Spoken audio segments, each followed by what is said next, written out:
L'instant patrimoine avec GAN Assurance. Est-ce que je peux protéger mon épargne contre l'inflation ? C'est une question qu'on me pose beaucoup en ce moment. Et oui, il y a des solutions pour protéger son épargne de l'inflation.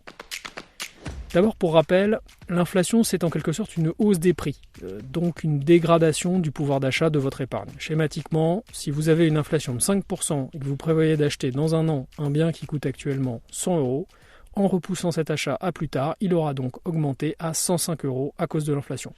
Donc vous vous appauvrissez puisque vous devrez dépenser plus.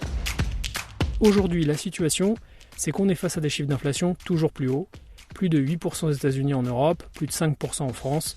Alors rapporté au niveau de rendement des placements financiers, effectivement, ça peut inquiéter.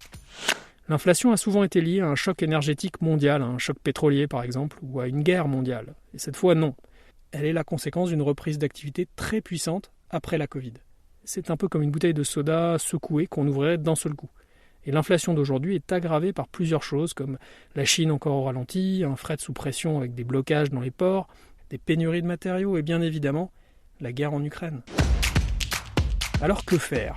Le livret A offre une rémunération indexée à l'inflation, c'est vrai, mais son taux actuel n'est qu'à 1%, et même si on évoque son passage à un taux de 2% prochainement, c'est largement insuffisant.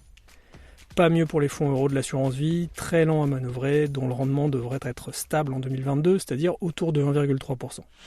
L'immobilier, c'est vrai que l'indice de révision des loyers de l'immobilier est indexé à l'inflation, mais c'est un placement illiquide. On ne peut pas vendre son bien immobilier en 2 heures. Quid des matières premières, comme l'or, le fameux placement refuge, c'est assez risqué et difficile d'y investir. Les obligations indexées à l'inflation, oui, mais complexes, risquées, peu accessibles.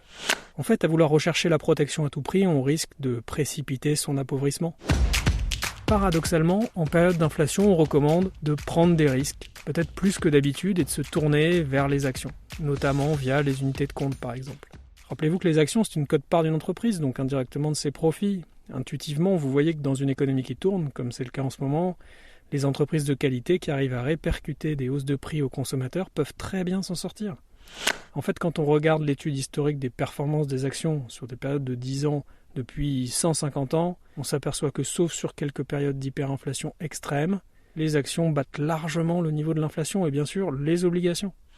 Évidemment, toujours en diversifiant son épargne selon son profil de risque, son objectif et son horizon d'investissement pour s'assurer de sa capacité à digérer la volatilité de court terme. Vous voyez que plus que jamais, si vous voulez espérer combattre une inflation importante à moyen long terme, il va falloir accepter de prendre des risques pour éviter un appauvrissement certain. Si le sujet vous intéresse, n'hésitez pas à en parler à votre agent. Il saura vous aiguiller vers les solutions qui vous correspondent le mieux.